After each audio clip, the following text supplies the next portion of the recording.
Roma 9. Apa yang aku katakan ini benar.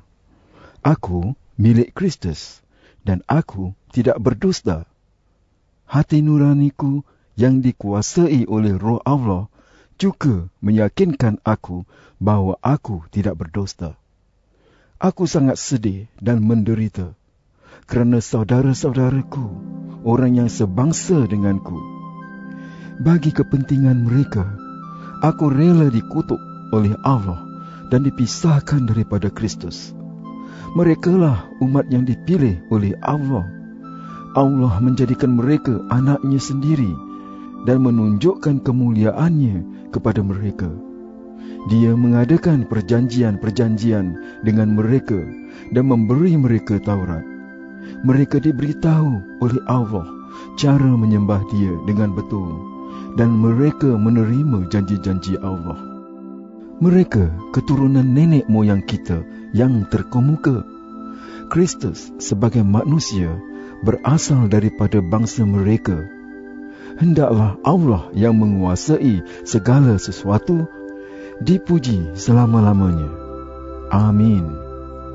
Aku tidak mengatakan bahawa apa yang dijanjikan oleh Allah tidak berlaku.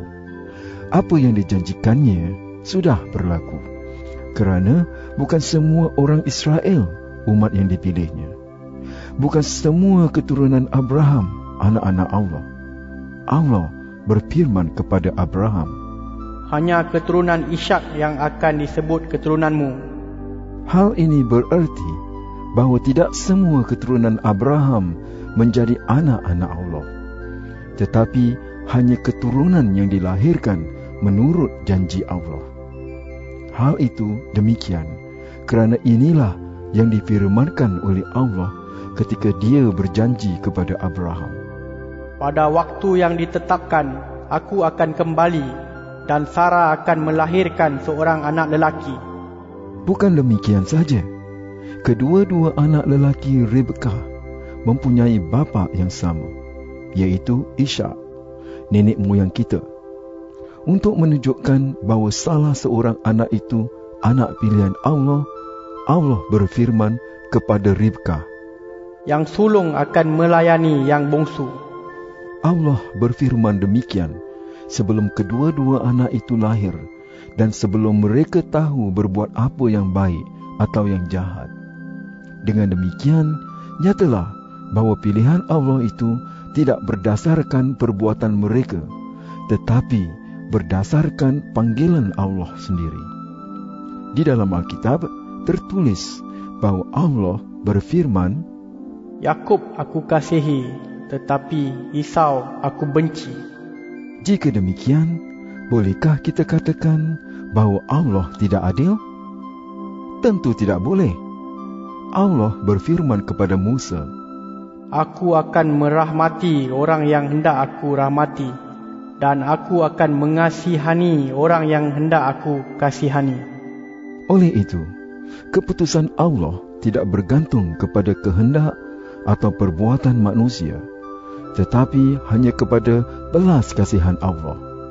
Hal itu demikian kerana di dalam Alkitab tertulis, Allah berfirman kepada Raja Mesir, untuk maksud ini aku melantik engkau menjadi raja, supaya melalui engkau aku menyatakan kekuasaanku dan memasyhurkan namaku di seluruh dunia. Oleh itu, Allah berbelas kasihan kepada orang yang dikehendakinya, dan Allah menjadikan orang berkeras kepala jika Dia berkehendak demikian. Lalu kamu akan bertanya kepadaku, jika demikian, mengapa Allah mau menyalahkan manusia? Siapa dapat melawan kehendak Allah? Tetapi saudaraku, siapakah kamu sehingga berani menyoal Allah? Bolehkah periuk tanah bertanya kepada yang membuatnya, mengapa aku dibuat begini? Bukankah orang yang membuat periuk berhak menggunakan tanah liat itu sekehendak hatinya? Dengan segumpal tanah liat, dia boleh membuat 2 buah periuk. Yang satu untuk kegunaan khas dan yang satu lagi untuk kegunaan sehari-hari. Begitu juga halnya dengan apa yang dilakukan oleh Allah. Dia ingin menunjukkan kemurkaannya dan menyatakan kekuasaannya. Tetapi Allah sangat sabar terhadap mereka yang menjadi sasaran kemurkaannya, iaitu mereka yang akan dimusnahkan. Allah juga ingin menyatakan kebahagiaan berlimpah-limpah yang dicurahkannya kepada kita yang menjadi tumpuan belas kasihannya. Kita sudah disiapkan olehnya untuk menerima kebahagiaan itu. Kita ini orang yang sudah dipanggilnya, dan kita terdiri daripada orang Yahudi dan bukan Yahudi. Di dalam kitab Nabi Hosea, Allah berfirman, Orang yang bukan umatku akan aku sebut umatku. Bangsa yang tidak aku kasihi akan aku sebut kekasihku. Di tempat Allah berfirman, kamu bukan umatku, di situ juga mereka akan disebut anak-anak Allah yang hidup. Nabi Yesaya berseru tentang orang Israel. Sungguh pun bilangan orang Israel sebanyak pasir di laut. Hanya sedikit sahaja yang akan diselamatkan, kerana Tuhan akan segera menjatuhkan hukuman kepada semua orang di bumi. Seperti yang dikatakan Yesaya dahulu. Seandainya Tuhan yang Maha Kuasa tidak memberi kita keturunan, pastilah kita semua sudah menjadi seperti Sodom dan Gomora. Oleh itu, inilah kesimpulannya.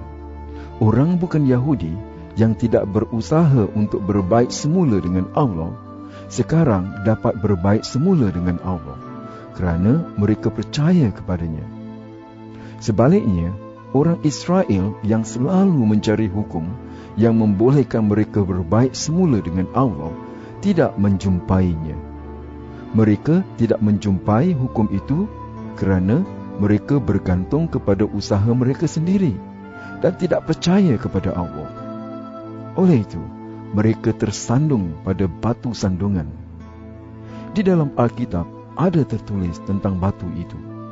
Lihatlah, aku meletakkan satu batu di Sion yang akan menyebabkan orang tersandung. Satu batu besar yang akan menyebabkan orang jatuh, tetapi orang yang percaya kepada dia tidak akan dikecewakan.